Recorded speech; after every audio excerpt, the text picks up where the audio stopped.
नमो अरिहन्ताणं नमो सिद्धाणं नमो आर्यरियाणं नमो वज्रायाणं नमो लोये सवसाहुणम्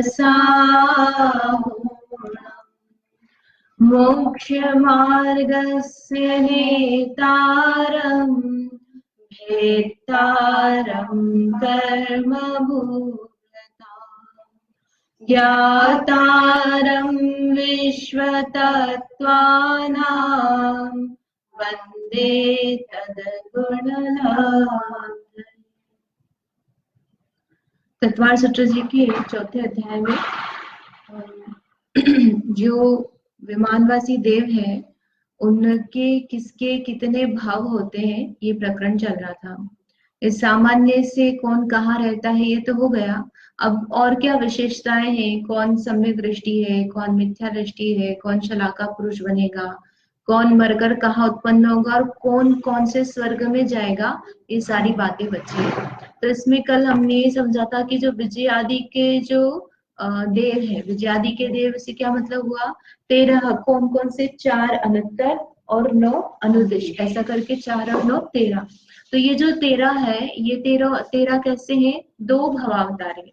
तो 2 भवावतारी द्विचरम लिखा ना, द्विचरमादिशु विजयादिशु द्विचरमा। तो विजयादिशु के द्विचरम में इसका मतलब क्या है कि इनके 2 भाव बचे। तो द्विचरम में क्या बताया, द्विचरम यानी मनुष्य के 2 भाव लेना, भाव नहीं है 2 भाव लेना, तो किसके लेना, मनुष्य के लेना। चरम यानी लास्ट, कितना, चरम यानी उत्कृष्ट होता है ना, चरम सीमा हो गई। तो कितने भाव बचे हैं, अब 2 ही भाव बचे, लास्ट 2 भाव, ऐसा 2। और चरम यानी अंतिम कितने भाव बचे हैं, तो अंतिम जो है, अंतिम का पर्यायवाची चरम लेना है से। और क्या विशेषता बताई कि 2 भाव में ही मोक्ष जाएगा ऐसा नहीं, अपने को क्या लगेगा कि भैया 2 भाव लेगा ही लेगा, ये 2 भाव ही ले ऐसा नहीं, एक में भी जा सकता है। यानी सर्वार्थ सिद्धि वाले जो है वो तो नियम से एक में ही जाएंगे, ज्यादा नहीं लेंगे, यानी अगला भाव मनुष्य का बनना है और मोक्ष जाना है। और जो विजय वैजयंत जयंत अपराजित और 9 अनुदिश है, तो इसमें 2 भाव वाले भी होंगे और 1 भाव वाले भी होंगे, लेकिन 2 भाव से ज्यादा नहीं होंगे। इसलिए उसमें लिखा द्विचरम, कि द्विचरम में 2 भाव हो गए तो एक तो आ ही गया उसमें, तो 1 भाव वाले भी हो सकते हैं और 2 भाव वाले भी हो सकते हैं। तो मतलब उसमें ऐसा है कि सर्वार्थ सिद्धि में 1 भाव वाले ही रहेंगे निश्चित। हाँ, और इसमें हो भी सकते हैं 1 भाव वाले तो 2 भाव वाले भी हो सकते हैं, लेकिन 2 भाव से ज्यादा किसी के भी भाव नहीं। 13। हाँ, इन 13 में। और 1 भावावतारी कौन कौन है, तो सर्वार्थ सिद्धि के देव शचीन्द्राणी, सौधर्मेंद्र, लोकपाल और लोकांतिक देव है ना। लोकांतिक देव सर्वार्थ सिद्धि के देव, लोकांतिक सर्व दक्षिणेंद्र, यानी सौधर्म आदि जो पहले पहले वाले जो स्वर्ग के जो देव हैं वो शचीन्द्राणी और लोकपाल। इस तरह से ये सब कैसे है, एक भवावतारी, अगले भाव में मनुष्य बनेंगे और मोक्ष जाएंगे। हाँ,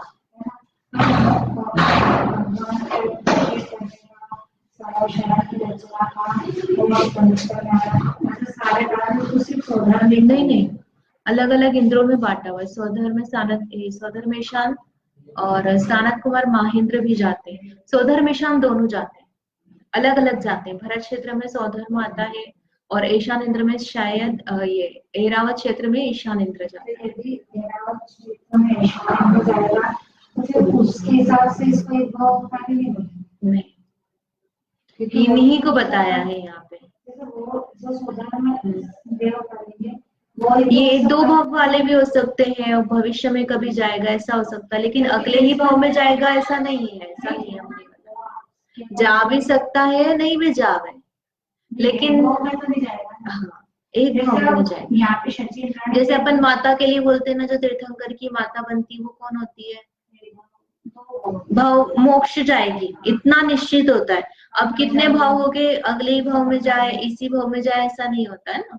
तो इसी प्रकार से ये जो है ये अभी जाएंगे ऐसा नहीं, और ये भी नियम नहीं दिखा कि मैंने जाएंगे सही, लेकिन जो नियम आता है एक भाव वाले के लिए नियम आया ना कि ये एक भाव में चले ही जाएंगे, ऐसा।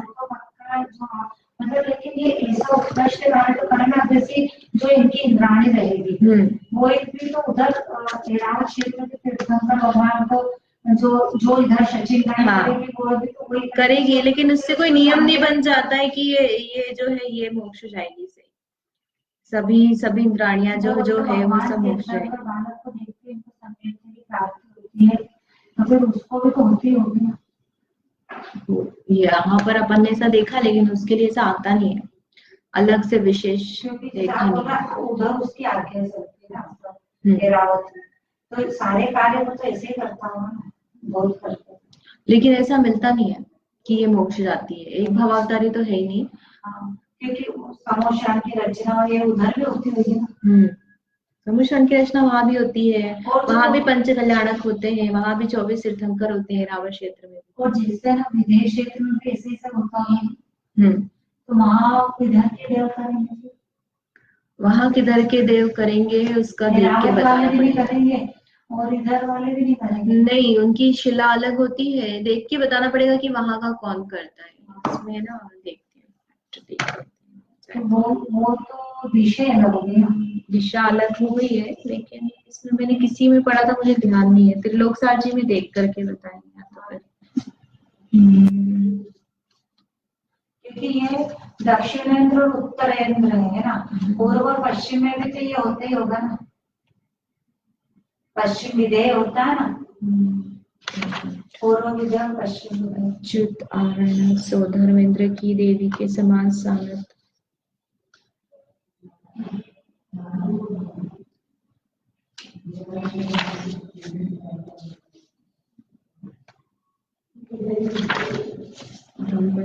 महेंद्र सानत कुमार।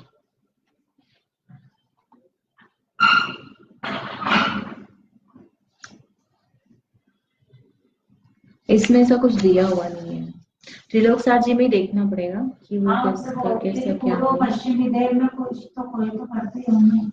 नहीं करते हैं, लेकिन करने से मात्र वो जो है उसकी मोक्ष की उत्पत्ति हो जाएगी, वो एक भाव वाला बन जाएगा, ऐसा नहीं है। ये तो क्या एक भाव के लिए जो नियम लागू बताए वो किसके लिए बताया, एक भाव के लिए बताया ना, इसलिए।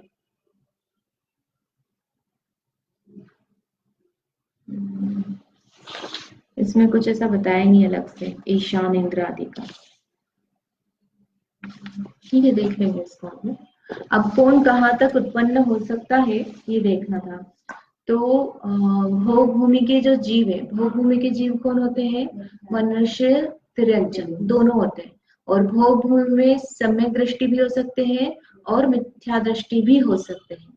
तो यदि कोई जीव मिथ्या दृष्टि और सासाधन यानी पहले और दूसरे गुण स्थान में है, तो वो मरण करके कहाँ जाएगा? भवंतरिक में जाएगा। जो सम्यक दृष्टि भोगभूमि वाला है उसके लिए नियम है स्वधर्म और ईशान। अरे कोई भी भोगभूमि का जीव है वो मरण करके कहाँ जाता है? नियम से स्वर्ग में जाता है। लेकिन स्वर्ग में कौन कहाँ उत्पन्न होगा उसमें भेद कर दिया, यानी मिथ्या दृष्टि है तो कहाँ जाएगा? भवनवासी, ज्योतिषी या वंतर में बनेगा। और यदि वह सम्यक दृष्टि है तो पहले दूसरे स्वर्ग में जाएगा, स्वधर्म और ईशान स्वर्ग में। चेंज के लिए भी लगा सकते हैं। ये मनुष्य का लिखा इसलिए यहाँ मनुष्य को दिया है कि भोग भूमि या मनुष्य और तिरंच भी होते हैं सम्यक दृष्टि के जाए भवंतरिक में, मतलब मिथ्या दृष्टि होंगे तो भवंतरिक में। ये कोई सा भी जीव हो, तिरंच मनुष्य यदि भोग भूमि का जीव है तो वह भवंतरिक में जाएगा मिथ्या दृष्टि होने पर, और यदि सम्यक दृष्टि है तो वैमानिक में जाएगा। कहाँ से? भोग भूमि से तो संबंध नहीं है। कि है ना यहाँ पे जो बहुत उत्कृष्ट तपस्या कर रहे हैं ना, तो वो भोगभूमि में जाएंगे या विदेह में जाएंगे, उनका मोक्ष होगा। भोगभूमि से तो मोक्ष होगा नहीं, विदेह से भी मोक्ष कैसे होगा कि उत्कृष्ट तपस्या कर ले लेकिन सम्यक्त्व के साथ नहीं जाएगा। मनुष्य से यदि सम्यक्त्व पूर्वक मरण करता है तो नियम से भोगभूमि में उत्पन्न होगा, और मिथ्यात्व सहित मरण करता है तो कर्म भूमि में उत्पन्न होता है। इसका मतलब क्या हुआ कि जब वह जीव विदेह क्षेत्र में उत्पन्न हो रहा है तो कर्म भूमि में उत्पन्न होगा। कर्म भूमि पर उत्पन्न होने पर उसके सम्यक तो साथ आया क्या? नहीं आया। अब वह वहां जाकर के शायद सम्यक तो उत्पन्न करके मोक्ष चला जाए तो अलग बात है, लेकिन हमने देखा कि उसकी जो पॉसिबिलिटी है वो कितनी है। विदेश क्षेत्र कितने हैं? 160 विदेश क्षेत्र है ना। अपन ने 20 5 भरत 5 इरावत करके करा ना, तो 20 विदेह अपन जो निकालते हैं, तो ऐसे हर एक में 32 नगरियां हैं, तो 32 पंजे 160। अब उन 160 नगरियों में 5 मिलेच्छ खंड है और एक आर्य खंड होता है, तो उसकी पॉसिबिलिटी निकालो कि वो मिलेच्छ खंड में उत्पन्न नहीं होकर के आर्य खंड में हो। ठीक है, अब उसमें भी क्या लगाना कि वो 8 नगरी में एक जगह तीर्थंकर होते हैं। 20 तीर्थंकर लगाए ना हमने, तो भरत क्षेत्र में 4 तीर्थंकर है, सीमंदर, युगमंदर, बाहु, सुबाहु। तो उनमें से उसमें वो 8 किसी आर्य खंड में उत्पन्न हो भी गया, तो उसको जो सबसे आखिरी में जहां पर सीमंदर भगवान है वो वाले आर्य खंड में उत्पन्न कर होना होगा, ताकि उसको दिव्य ध्वनि इत्यादि मिल जाए। सामान्य उसको संयोग भी तो मिलना चाहिए ना। अब आप इतना देख लो कि हमारा भरत क्षेत्र का आर्यखंड है, उसमें कोई जीव अमेरिका में है, कोई जर्मनी में है, कोई रूस में है, कोई इंडिया में है, कोई चाइना में है, कोई कोरिया में है, तो ऐसे अलग अलग कंट्रीज में जीव है, और वैसा होने पर उसको धर्म का कितना संयोग है। और अपन तो यही देख लो क्या, इंदौर में, मलारगंज में भी बहुत सारे जैन है, लेकिन इनमें से मंदिर रोज कितने आ रहे हैं। स्वाध्याय तो दूर की बात है कि देव दर्शन कर ले रोज, तो ऐसा संयोग होकर के वह फिर सम्यक दृष्टि हो, शायिक सम्यक दृष्टि हो और मोक्ष चला जाए, तो ये सारी पॉसिबिलिटी बहुत कम हो जाती है। यानी बिरला ही जीव होगा, सभी जीव चला जाए ऐसा नहीं है। और सामान्यतः जिसने तपस्या इत्यादि करी है, उत्कृष्ट तप इत्यादि धारण किया, तो जीव देव बनता है। नवे ग्रेव तो अभी जाते नहीं है पंचम। 28 मूल गुण पंच पूरे पालन होना चाहिए ना, निरतिचार, कुछ ना कुछ दोष लगता पंचम काल में, जैसे बकुश, कुशील, स्नातक, ये सब जो भेद किए हैं, तो उसमें से उत्कृष्ट वाले जो है निर्ग्रंथ, स्नातक आदि इस काल में नहीं होते, और जो 28 मूल गुण का पूर्णतः पालन होता है तो जाते हैं। पंचम काल से ग्रेवेक जाते नहीं है शायद से, जैसे उत्कृष्ट अपन बताते ना 7वें नरक भी नहीं जाते हैं, ऐसा देखते हैं। इसका नियम कहीं मिलेगा तो देख के हाँ, सम्यक दृष्टि यदि मनुष्य ने मनुष्य की आयु बांधी है, मनुष्य आयु बांधी है और सम्यक के साथ मरण कर रहा है, तो वह नियम पूर्वक भोगभूमि में उत्पन्न होगा, वो वहां से देव बनेगा, भवंत्रिक में नहीं जाएगा, विमानवासी में जाएगा, यदि सम्यक के साथ है तो। सम्यक तो कौन सा, उस पर डिपेंड करता है। यदि शायोग शमिक है तो छूट भी जाए, और यदि शायक सम्यक तो उसके छूटने का प्रश्न ही नहीं बनता, इस काल में नहीं होता। शायक शमिक सम्यक तो लेके जाए, हाँ, वो थोड़ी छूटता है। शायक शमिक छूट जाता, अंतर्मुहूर्त और उत्कृष्ट 66 सागर तो छूट जाएगा, तो फिर तो भवंत्रिक में जाएगा, भवंत्रिक में जाएगा। अब उसके बाद भोग भूमि के बाद है कुभोग भूमि। कुभोग भूमि में क्या बताया था कि जिनके कान लंबे होते हैं, एक टांग होती है, बेसिकली नाम कर्म तो मनुष्य जाती है, लेकिन अंग कैसे होते हैं, त्रिअंजों के अंग हो जाते हैं। उत्पन्न कैसे होते हैं, युगल में, है, लेकिन वहां पर कल्प वृक्षों से अनाज है, घर है, ये सब चीजें नहीं मिलती। गुफा और पेड़ों पर रहते हैं ना, घास फूल खाते हैं, फल खाते हैं, इस प्रकार से वो रहते हैं, लेकिन मंद कषाय रहती है उनके जीवन भर, इसलिए उसको भोग भूमि। लेकिन है कैसे वो, कुपात्र को दान करने से वह कुभोग भूमि में उत्पन्न हुए हैं। तो ये जो कुभोग भूमि जीव है, इनमें भी दो भेद हो सकते हैं ना, वहां जाकर किसी को सम्यक तो हो जाए। तो ये मनुष्य में रहेंगे ना, मनुष्य मनुष्य तो तिरंजनी, तिरंजनी है, नाम कर्म तो मनुष्य का ही है उनको, मनुष्य मनुष्य तिरंजनी होते। ये भोग भूमि में तिरंज मनुष्य दोनों होते हैं। यहाँ तो क्या लिखा है, ये अपन मनुष्य की बात कर रहे हैं।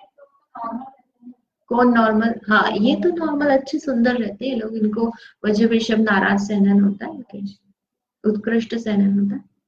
तो ये जो कुभोग भूमि के जीव है, इसमें मिथ्या दृष्टि तो कहा जाएंगे भवंतरिक में, और सम्यक दृष्टि कहा जाएंगे स्वधर्म ईशान स्वर्ग में, है ना। ये नियम है, कोई भी सम्यक दृष्टि जीव यदि भोग भूमि हो चाहे कुभोग भूमि हो तो कहा जाएगा स्वधर्म ईशान में। यहाँ पे भी हो जाएंगे बाद में जैसे किसी ने इस भाव में सम्यक तो प्राप्त कर लिया, है ना, उपशम सम्यक तो प्राप्त किया और फिर छूट गया, तो उसके पास सम्यक मिश्र और मिथ्यात्व, ये तीन प्रकृतियां हैं। और ये तीन प्रकृतियां हैं तो उसके भोग भूमि में उत्पन्न होने के बाद सम्यक्त्व का उदय आ जाए, शायोग क्षमिक सम्यक दर्शन हो जाए और उसके साथ मरण करे, तो शायोग क्षमिक सम्यक दर्शन बन सकता है। निमित्त से प्रयोजन ही नहीं है ना शायोग क्षमिक सम्यक्त्व का, तो कुछ भी श्रद्धान के लिए नहीं, नहीं वो तो सम्यक तो प्रकृति है उसके पास में, और यदि सम्यक तो प्रकृति है तो उसका जैसे उसके उदय चला, तो उदय हुआ तो वो क्या हो गया, उसके सम्यक्त्व का उदय हुआ, सम्यक्त्व प्रकृति का सम्यक दर्शन हो गया शायोग क्षमिक। उसके लिए कोई बाहरी हम जो चार उपशम सम्यक दर्शन के लिए कारण बताते हैं, देव दर्शन और पंच कल्याणक दर्शन, या इस प्रकार से समशरण में दिव्य ध्वनि सुनना, ये सब उसके लिए जरूरी नहीं है। शायद क्षमिक सम्यक तो जो है वह कैसा है, उसने पूर्व में सम्यक तो किया हुआ है, 5 लब्धि आदि बनेगी, विशुद्धि आदि, लेकिन जो है उसके 3 करण परिणाम करके जो करता है वैसी सारी प्रोसेस नहीं होती उसमें। ठीक है, इसके बाद में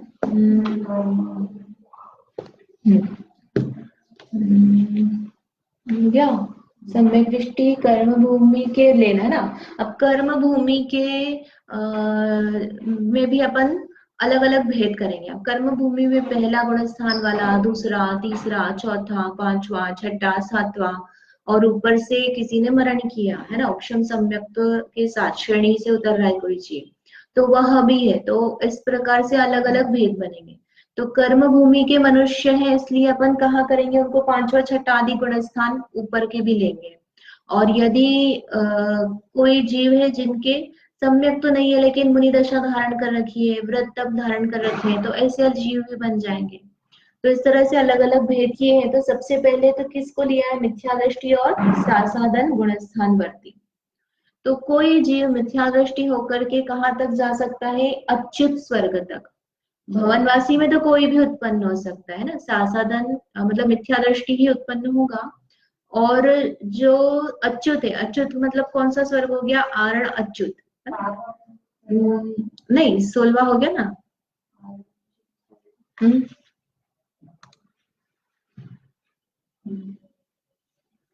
शतार, सहस्रार और फिर सबसे आखिरी में आता है ना।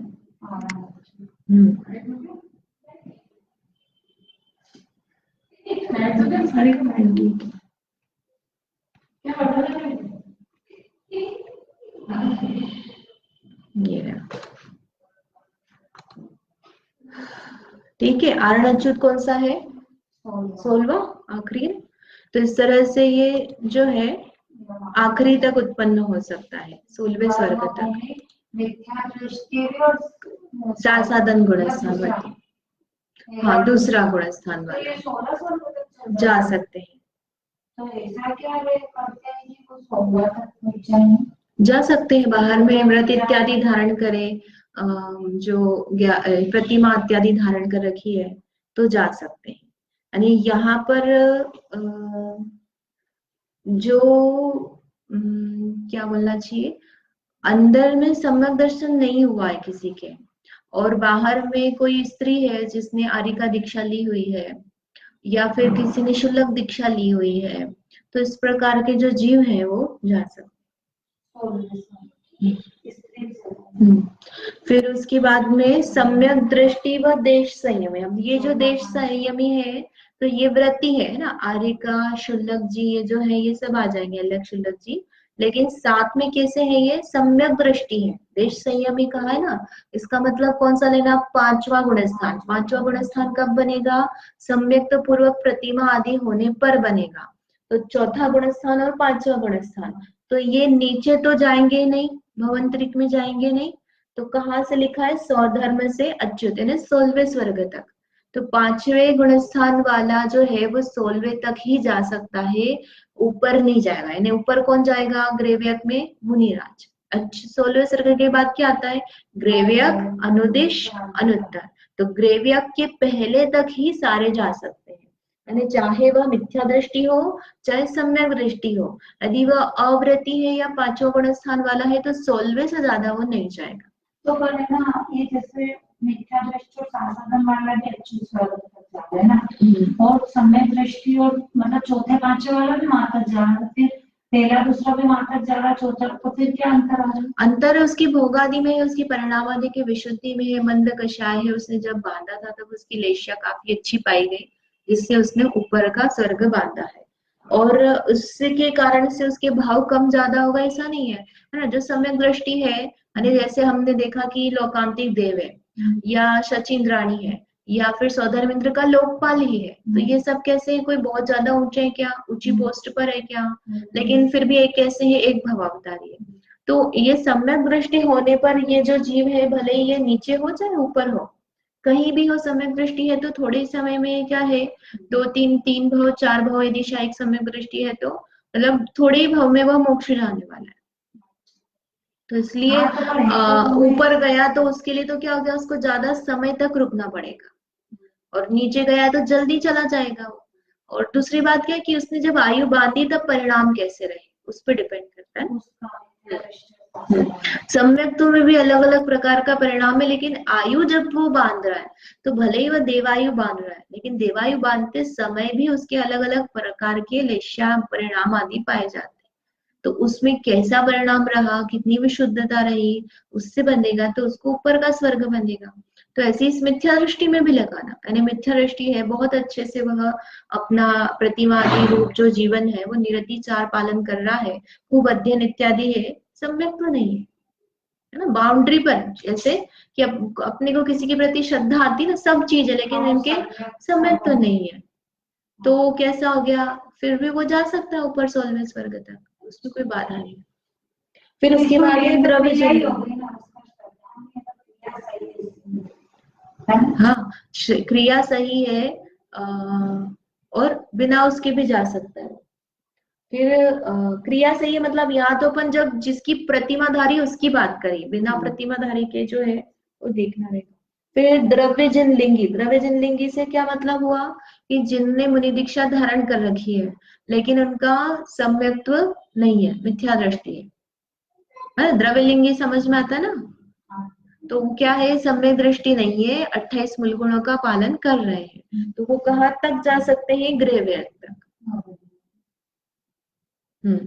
फिर उसके बाद मतलब 9 ग्रेवेक में से कुछ भी 90 में ही जाएंगे ऐसा नहीं है। वो तो उत्कृष्टता बताते कि भैया तुम 90 में भी चले गए। 90 का उत्कृष्टपना कैसे है कि 9 ग्रेवेक है ना, तो 22 सागर की आयु होती 16वें स्वर्ग में, फिर 23, 24, 25, 26, 27 ऐसे आप एक एक सागर बढ़ाते जाओ, तो मतलब वो वहां तक जाते जाते उसकी आयु काफी बढ़ जाएगी, 29 जो उसकी है आयु। तो वो जो ग्रेव्यक, 9वां ग्रेव्यक है ना, उसकी बहुत ज्यादा आयु है उसमें,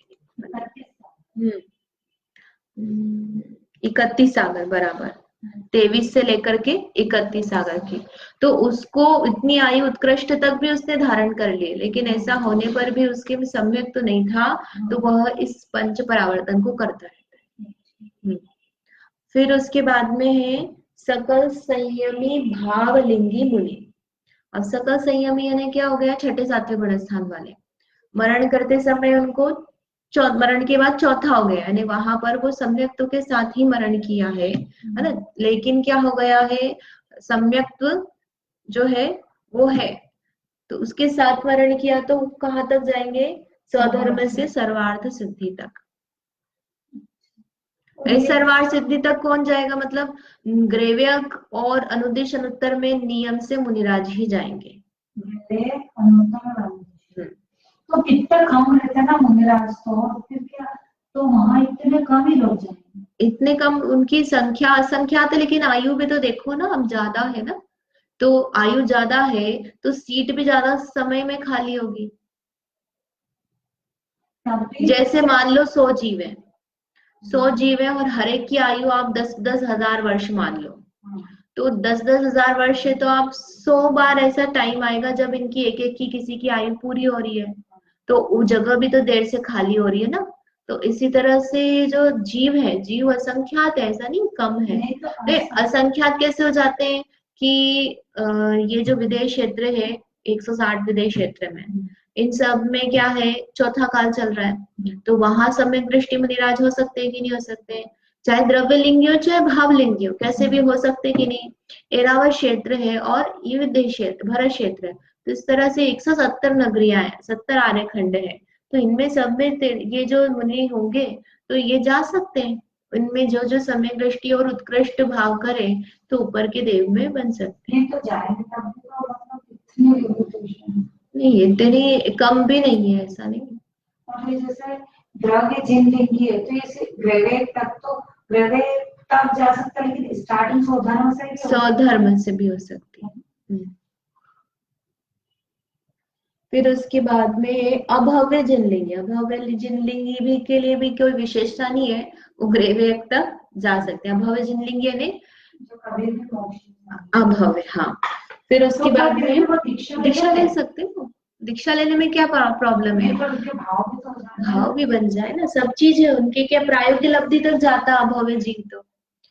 5 लब्धियां बताई ना उसने, बस 3 करण परिणाम नहीं कर पाता, उसके परिणाम, उसकी पर्याय इस प्रकार की कि उसमें वैसी विशुद्धि बनती ही नहीं है, फूटता ही नहीं है वो दाना, तो इस प्रकार से वो अभव्य है। लेकिन वह भी मंदकशाही हो सकता है, धर्म कर सकता है। जो मंदकशाही करेगा, जिन धर्म को पालन करेगा, उतने समय तक तो वह सुखी रहेगा ना, तो उसके परिणाम बन जाए, लेकिन उत्पत्ति नहीं हो पाएगी उसकी विशुद्धता, उस जाति का पुरुषार्थ वीर्य उसमें नहीं बन पाएगा। उसका द्रव्य ही इस प्रकार का है। फिर परिव्राजक तपस्वी, परिव्राजक यानी कौन हो गया कि ये जो अन्यमति जो तपस्या करते हैं, गिरवे वस्त्र इत्यादि धारण करके, कुलिंग वाले परिव्राजक यानी जैसे एक पैर पर खड़े हो गए है ना, जमीन के अंदर गड़ गए, सल्लेखना ले लिए, पानी में तपस्या कर रहे हैं, अग्नि से तपस्या कर रहे हैं, अंगारों पर चल रहे हैं, ये परिव्राजक है। तो बहुत मंदकशाही हो तो 5वें स्वर्ग तक जा सकते हैं। ये 5वें स्वर्ग ब्रह्म स्वर्ग है ना, कौन सा स्वर्ग है? और परिव्राजक में ये मोस्टली जो ये जो अग्नि वाले, अंगारे वाले ये लोग हैं, ये ज्यादा आते हैं। फिर उसके बाद में आजीवक, कांजी, आहारी और अन्य लिंगी। कांजी आहारी यानी ये जो कांजी का सेवन करते हैं, ऐसा कोई जीव है। और अन्य लिंगी, अन्य लिंगी ने जिन धर्म वाला नहीं है, लेकिन फिर भी सहस्रार यानी 12वें स्वर्ग तक अन्य धर्म के जीव जा सकते, इतना है। बहुत मंदकशाही हो और बहुत पुण्य करे, दान पुण्य करे, ऐसे अन्य जीवों की सेवा इत्यादि खूब खूब करे, और अभक्ष भक्षण भी ज्यादा नहीं करे। अन्य भी होते हैं ना, जैसे श्वेतांबर भी हो गए, या फिर अन्य लोग भी होते हैं जो बहुत से ऐसे रहते हैं जो कंदमूल नहीं खाते, लहसुन प्याज नहीं खाते। हाँ, और रामदेव बाबा का होता है, तो जिसको वो कुछ भी नहीं खाता पीते है ना, तो ऐसे तरह के लोग वहां तक जा सकते हैं।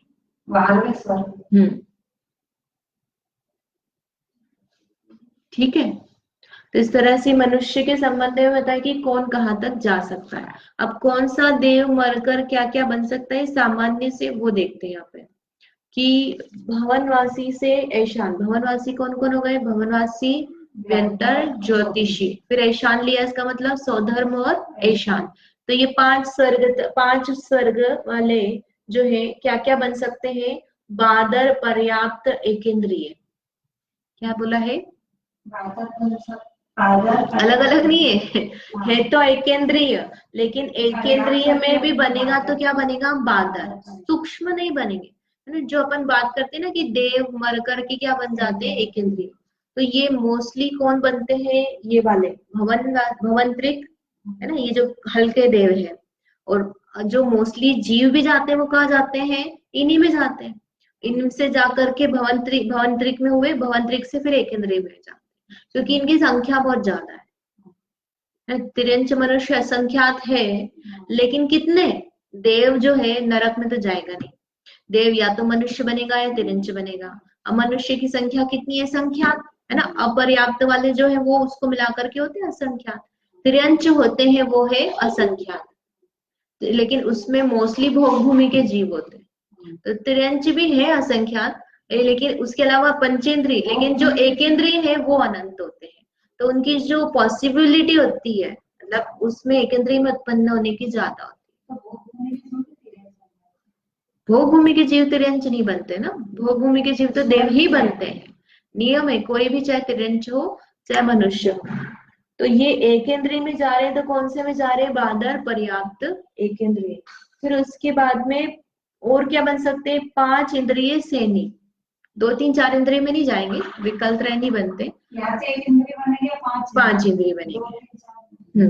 5 इंद्रिय में सैनी बनेंगे, तिरंच, पंचेंद्रिय तिरंच या मनुष्य, इन दोनों में उत्पन्न। जबकि उसी स्वधर्म स्वर्ग में स्वधर्म में एक वो होता है ना, अधिकतर मतलब समय दृष्टि भी ज्यादा है, लेकिन सोचो कि वहां कोई अन्य जीव है उसमें भोगों में लगा हुआ है, उसको संक्लिष्टता हो गई काफी, जब छूटते हैं तो वो एक इंद्रिय बन जाए, ऐसी भावना भा लेते ना, कहा मनुष्य में उत्पन्न होंगे इससे तो मैं तिरंची बन जाऊं, गर्भावस्था के दुख इत्यादि जान ले वे अवधि ज्ञान से, तो ऐसे भाव कर ले वो, इससे तो यही अच्छा है हमको, तो बन जाए। फिर सारद कुमारी ने तीसरे स्वर्ग से लेकर के 12वें स्वर्ग तक वो जीव जो है वो एकेंद्रीय नहीं होते हैं ना, तिरंच और मनुष्य होंगे, एकेंद्रीय नहीं होते। फिर आनत यानी 13वें स्वर्ग से लेकर के ऊपर तक कौन हो गए, 13 14 15 16 ग्रेवियक, अनुदिश, अनुत्तर, नियम से मनुष्य बनेंगे, तिरंच भी नहीं बनेंगे, ये नियम हो गए। वो भी बन सकते तिरंच, स्वर्ग से तिरंच बन सकते हैं, तिरंच भी बन सकते हैं। ठीक है, यानी कहाँ से कहाँ चला गया, हमने स्वर्ग के लिए इतनी कमाई करी मनुष्य भाव में, और हम स्वर्ग में जाकर के उत्पन्न भी हो गए, लेकिन वापस तिरंच में आ गए, डिमोशन हो गया अपना।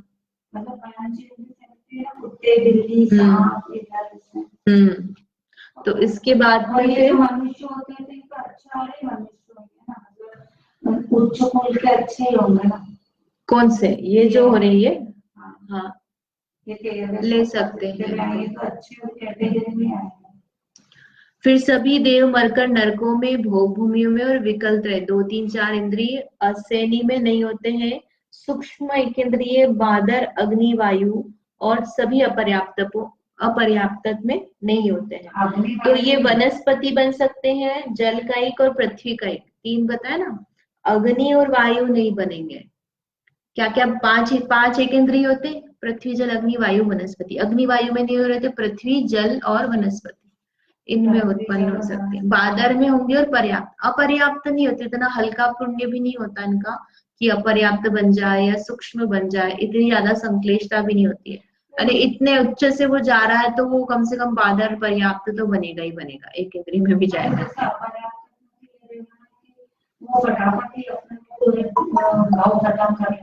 अब फटाफट अपने भाव खत्म कर लेगा, लेकिन अपर्याप्त जैसा हल्का भी नहीं जाते वो एकदम से, इतनी ऐसे जाकर पर्याप्त में रहे कोई नहीं पाता, अग्नि वायु में नहीं जा रहा है ना वो, जितनी होगी उसकी योग्यता, उसकी जैसी बांधेगा वैसे जाएगा, चला जावे, उसकी जो आयु है उसके अलावा उसके सामने तो कुछ भी नहीं है, वो जितनी भोग कर आ रहा है, 2 सागर 4 सागर है ना, इसके सामने तो ये कुछ भी नहीं है, तो उसने काम ऐसा किया तो क्या करें, उसने जो काम किया वो काम अच्छा किया क्या? इतना कहाँ रहता कहाँ जाता है ना, उसने जो काम किया वो काम अच्छा नहीं किया, तो इसलिए वो गया एकेंद्रिय में। 2-3 सागर 4 सागर जितने प्यारे हुए तो वहां पे इतना उत्कृष्ट भोग हो गए और कितना उत्कृष्ट पुण्य लेके और फिर कितना निम्न स्तर पर कैसे परिणाम हो जाता है।